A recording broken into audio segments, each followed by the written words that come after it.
નમસ્કાર મિત્રો, તેના સમાચારમાં આપનું સ્વાગત છે. મિત્રો, પુરીની જગન્નાથ રથયાત્રામાં મોટી દુર્ઘટના ઘટી. જી હા મિત્રો, સમાચાર વિશે વિગતે વાત કરીએ પહેલાં તમને જણાવીશ કે ચેનલ પર નવા છો તો ચેનલને સબસ્ક્રાઈબ જરૂરથી કરી લેજો.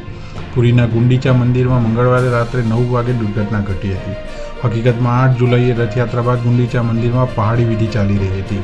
સેવકો ભગવાનની મૂર્તિઓને રથમાંથી ઉતારીને મંદિર લઈ જઈ રહ્યા હતા.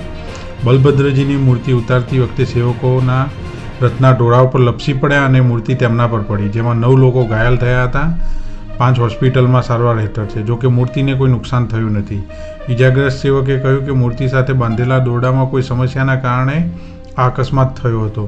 હોસ્પિટલમાં દાખલ 2 લોકોને રજા આપવામાં આવી છે અને તેઓ ધાર્મિક વિધિમાં જોડાઈ ગયા હતા.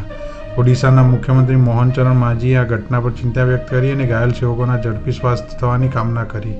તેમણે કાયદા પ્રધાન પૃથ્વીરાજ હરિચંદ્રને તાત્કાલિક પુરી જઈને યોગ્ય પગલાં લેવાનો નિર્દેશ આપ્યો હતો. નાયબ મુખ્યમંત્રી પાર્વતી પરિદા પણ પુરી પહોંચી ગયા હતા. તેમણે કહ્યું કે અમે આગળની કાર્યવાહી માટે મુખ્યમંત્રીને રિપોર્ટ કરીશું.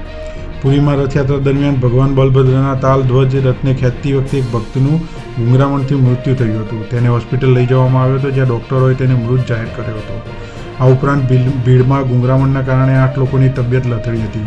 બાદમાં તેમને હોસ્પિટલ દાખલ કરવામાં આવ્યા હતા. ઓડિશાના સીએમ મોહન ચરણ માંઝીએ મૃતકના પરિવારજનોને 4 લાખ રૂપિયા અને ઘાયલોને મફત સારવાર આપવાની જાહેરાત કરી હતી. મિત્રો, વધુ વિગતો માટે જોતા રહો ચેનલને સબસ્ક્રાઈબ જરૂરથી કરી લેજો.